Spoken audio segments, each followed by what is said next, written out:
Hi, I'm your host, Naisha, and you're watching Hair Uncovered, where we uncover the truth, trends, and transformation in the hair industry. Today, we're going to get into the real talk, who profits from the global hair industry, and how Black beauty became big business. But before we get into that, we have got to do hair trivia. This is a hair show. Most beauty supply stores in the U.S. that serve primarily Black customers are Black owned. True or false? False. Around 70% are Asian owned. Which beauty product has been a billion-dollar industry for decades? Wigs, nail polish, or perfume? Wigs. The global wig and hair extension market is worth billions. Fill in the blank. Black customers make up a small percentage of the population, but spend nearly how much percent? 85%. We are spending it, okay? All right, if you got more than half right, then you're ahead of the game. Now let's get into how we got here and who's really owning the beauty we created. Today, I'm going to introduce you to Kanisha, the co-producer and marketing strategist of Hair Uncovered, also the voice of That's It podcast, where we talk everything Black culture and that's it. So if you want some interesting episodes, look up That's It podcast on YouTube and Instagram. First of all, I just want to thank you for even getting on this show with me and helping me out. You know, this day one. Yeah, it's exciting. You're gonna have to work with us. No, this is day one. Yeah, but I'm excited. So I know that you are a historian. Okay, you be really thinking about the past and looking into some of those things. And it's Halloween, so I'm like, we gotta start with something kind of scary. Like, what's the scary historical history regarding the hair industry? And I just knew you had the information, so I'm like, I gotta ask. But I do have a question. Where's your Halloween costume? Girl, I am so sorry. I wasn't thinking I should have my Halloween costume, but I got the facts. I came with the facts. I still came fully loaded. But that's fine, but I just didn't get into the Halloween spirit, but I'm here. But I'm going to tell y'all, I'm going to share some spooky stuff with you. So that's enough Halloween that we need. That's all the Halloween we need. You're right. Because literally all I got is the pumpkin. And you look cute. You that's know, a cute orange dress. Okay. So first question, what are some of the darker realities people usually don't hear about the global hair trade? So the global hair trade in itself it's a complex industry. There's a lot that comes in and out, primarily from Asian countries, so like South Korea and China, and you'll hear us talk about them a lot. But what people don't realize is that although the beauty industry, is more specifically the Black beauty industry, hair care industry, or wig business, even though we're like we spend the most dollars in those industries, we don't own those industries. And so a lot of people, like, you'll go into an urban area, or if I like to be more informal, the hood, and you'll go into like a beauty supply store, and more than likely, you know, Sally's. Well, Sally's isn't really, but you know, your local beauty supply store more than likely is owned and operated by Asian people of Asian descent, Korean Americans, Chinese Americans, however you will look at that.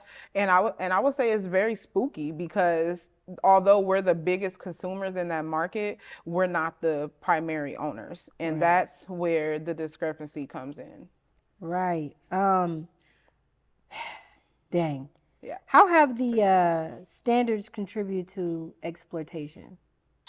So we can go back all the way. Beauty standards, from the time we were involuntarily brought to America, to this country, we have been told that we had to adhere to certain beauty standards, more specifically European beauty standards. And we were made to feel like if we needed to be accepted into any space, that we had to wear our hair a certain way. We had to make sure that we kept ourselves up in a certain way. So hair in particular, our hair is naturally thick a lot of times. It's naturally curly, so we can't achieve the straight look. So a Right. lot of times we have to manipulate our hair, or even cover our hair, in order to appease to beauty standards. Yeah. So that in itself has made us some of the biggest consumers in the beauty market, more specifically the Black beauty industry sector. Because if you look at that, aside from all the other parts of the beauty market, you will notice that there's a big Black consumership going on there. Yeah, So that even makes me think of, the workplace. yeah. What's professional hairstyles. We Mm-hmm. can't wear just our hair in a ponytail Yeah. because it might just be a little fro, Yes. Yes. and Yes. that is not straight, Yes. you know. Yes. So we have to manipulate our hair Mm-hmm. and straighten it and wear it in those fashions. Yes.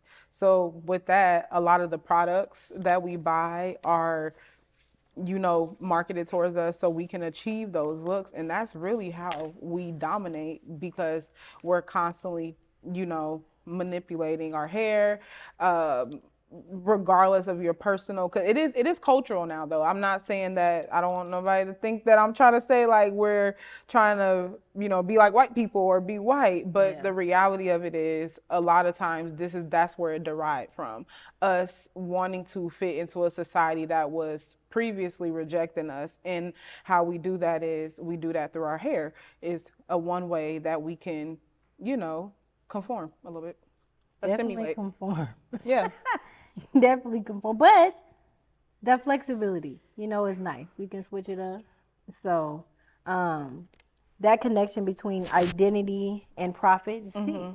Especially when we realize that we're the customers and we're the consumers, but we're not the owners. We're not the owners, and that's Like a that- big problem. That's scary. It is very scary, girl. Spooky. I know this is Halloween. It's spooky, y'all. What's one fact from history that shocks most people when they learn it? Just to stay on topic here, it's just, so if I'm correct, there's about 10,000 beauty supply stores that are mainly situated in the hood or urban areas. And this data, I believe, was as of 2022 or something like that. So it could be more now. But there's about 10,000 stores, and only about 700 to 750 of those are owned by Black Americans, regardless if it's men, women, maybe more people of like African descent, like African Americans, people who migrated from Africa to America, however you look at that. But not a lot of the beauty supply stores that we frequent are owned by us. And I know we've been talking about that, but I think when you add a number to it, you can really see the amount, you can really see how much we don't own. And it's crazy to think about, because when you pull up to a beauty supply store, on the window, what are you going to see? You're going to see pictures of Black women. When you go inside, you're going to see pictures of Black women. All the marketing is for us, or it's geared toward us, but it's not for us. Yeah. The products in the store are geared towards us, but they're not really for us. And I think people don't understand how great of an issue that is, and how much we don't own, but yet, because it's convenient, we continue to put our dollars into it, because we need the products and we need them now. That even goes as far as back to just the manufacturing. Yeah. Where and how do we get these products, where those are coming from, and how we don't even have factories of our own. We don't. And a lot of times, again, so first and foremost, the wig industry in itself was something that was more popularized before we bring in like all the products. So the wig industry in itself is dominated by Koreans and Chinese, because that's their niche. That's what they're good at. They're good at making wigs. That's their craftsmanship. And so they were exporting, their products into the United States. And in return, obviously, that's an easier option, an easier avenue, if you're trying to, instead of like manipulating your hair and like maybe pressing it, like using a hot comb. We know the infamous hot comb, Yes. or Get maybe don't even burn my Or neck. maybe using like a chemical substance, like a relaxer. Yes. Wigs became easier, and inherently we started wearing them. And so We did want our hair to grow. we did. We wanted our hair, girl, we Because wanted them our hair to perms, grow. But not only your that, we hair ain't wanted to growing no protect more. our hair because That we too. know that when you're using all these products and you're using a lot of these like flat irons and hot combs, you're really manipulating your hair and you're really damaging your hair. So to protect us, we did. We took part in the wig trends for sure. Yes.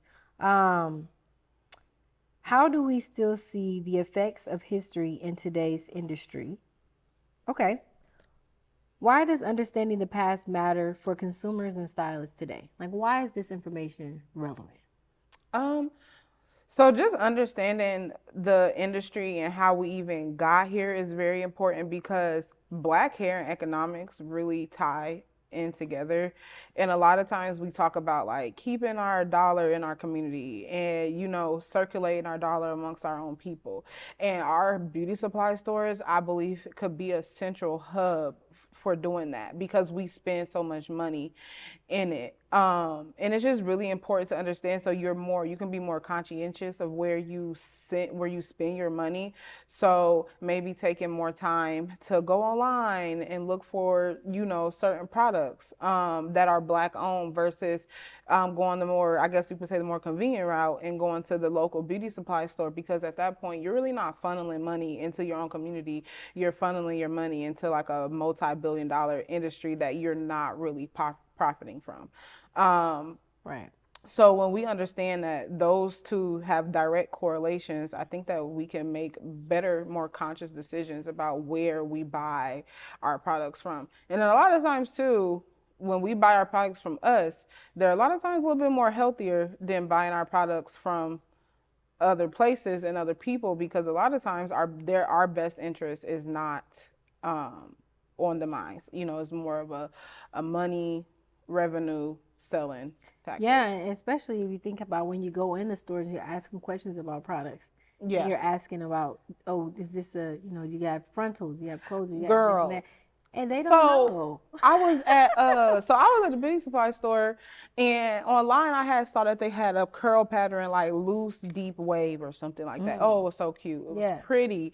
So I go to the hair store and I'm like, okay, I was like, hey, do y'all have this pattern loose deep wave? And he was like, no, we don't. He was like, that doesn't even exist. I was like, yes, it does. I was like, it does exist because I saw it online. Yeah. And so I'm going back and forth with this man.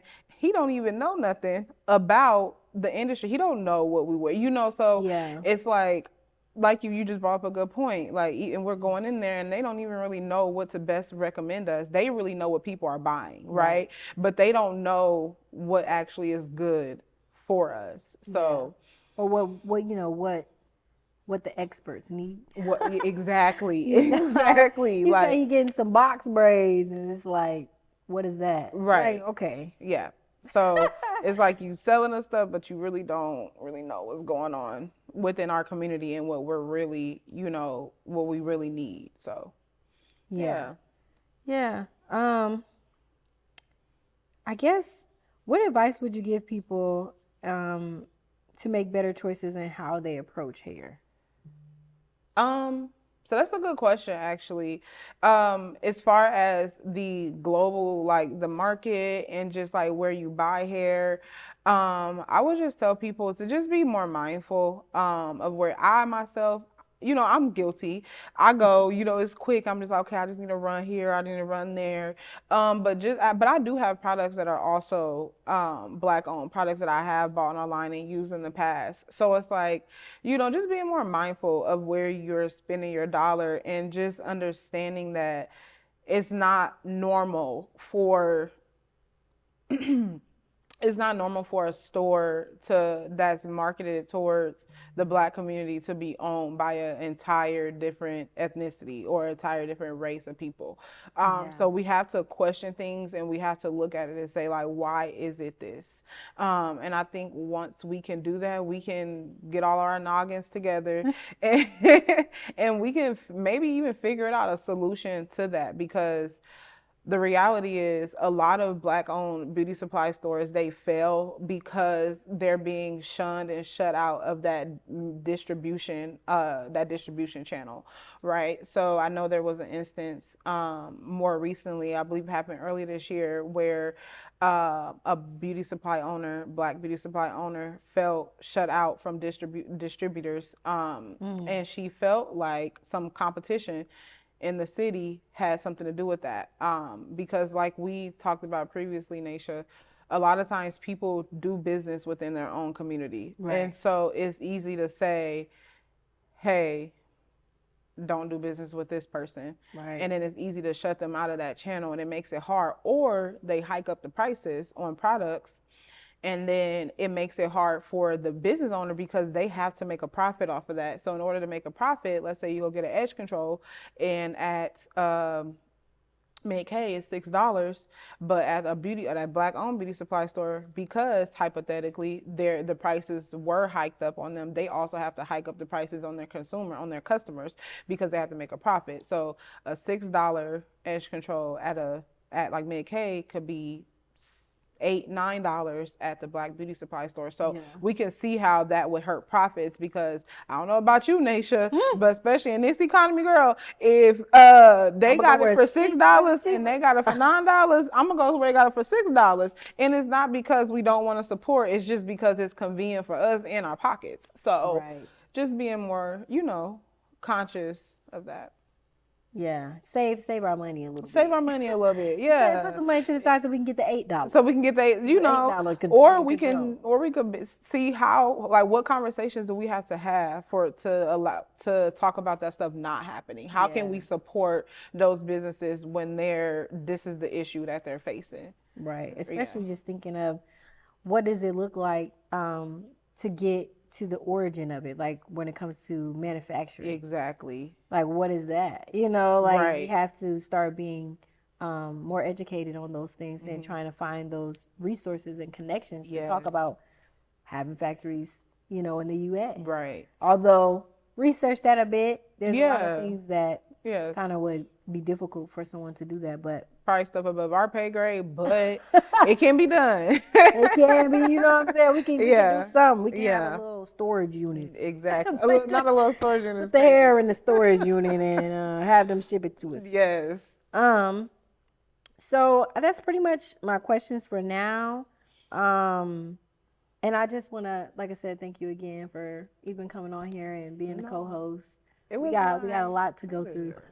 It was my pleasure. This is fun. And honestly, I think this is an awesome way to just get people, to start thinking about things a little bit more critically. Bring awareness to it. A lot of times, especially this topic, I don't feel like we talk about it enough. And I feel like we're just kind of complacent in it. So when we can talk about it and bring awareness to it, I think that's when we can really start to make the change. And that's what Hair Uncovered is. Like, it's here to help us think about, learn about our hair, learn about the history, and help us just think about how we overall can look at things differently in our community, and how we can learn more. And so I'm excited to be here, and this is gonna be great. I already know you got some good stuff in the back for us. So I'm so excited.